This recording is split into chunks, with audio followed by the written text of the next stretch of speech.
The Madras High Court had today pronounced a split verdict on the legality of the arrest of Tamil Nadu Minister Senthil Balaji by the Enforcement Directorate. Justice Nisha Banu allowed the habeas corpus plea that was filed by the wife of Senthil Balaji and ordered his immediate release. Justice Bharati Chakrabarti made it clear that he has upheld the validity of the arrest made by the Enforcement Directorate. Now, with the split verdict, this matter will be heard by the third judge, who will be appointed by the Chief Justice. This is a procedure. DMK, however, has welcomed this verdict, says that it's a victory for the DMK because the DMK is of the view that the judges had said that the ED does not have the power to arrest anybody at any given time without following the due procedure. This is the official statement that came in from the counsels who are representing Senthil Balaji.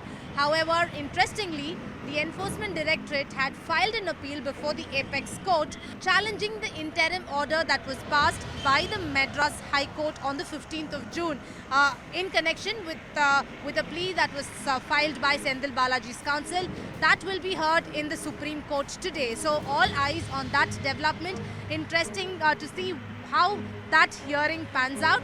The DMK is keenly waiting and watching in terms of what happens in the Apex Court. To give you a background of this case, on the 14th of June, the Enforcement Directorate had in fact interrogated Senthil Balaji for more than 18 hours in connection with a 2014 cash for jobs scam where duped candidates had reported that they had paid lakhs of rupees in the promise of getting government jobs by Senthil Balaji when he was the transport minister during the AIADMK rule, and that of course was challenged by the Madras High Court.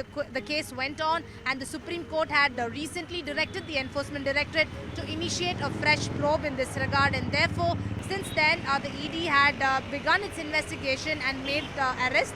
And just after he was arrested, Senthil Balaji had complained of chest pain, was rushed to the Omandurar Government Hospital, and after that, his wife had moved the Madras High Court, filed a habeas corpus petition. And the arguments in this regard was by the counsel representing Senthil Balaji was that the arrest was not informed to the family members. The grounds on which he was arrested was not mentioned to Senthil Balaji, and the due procedures by the ED were not followed at the time of arrest. So this was something that they had argued before the court.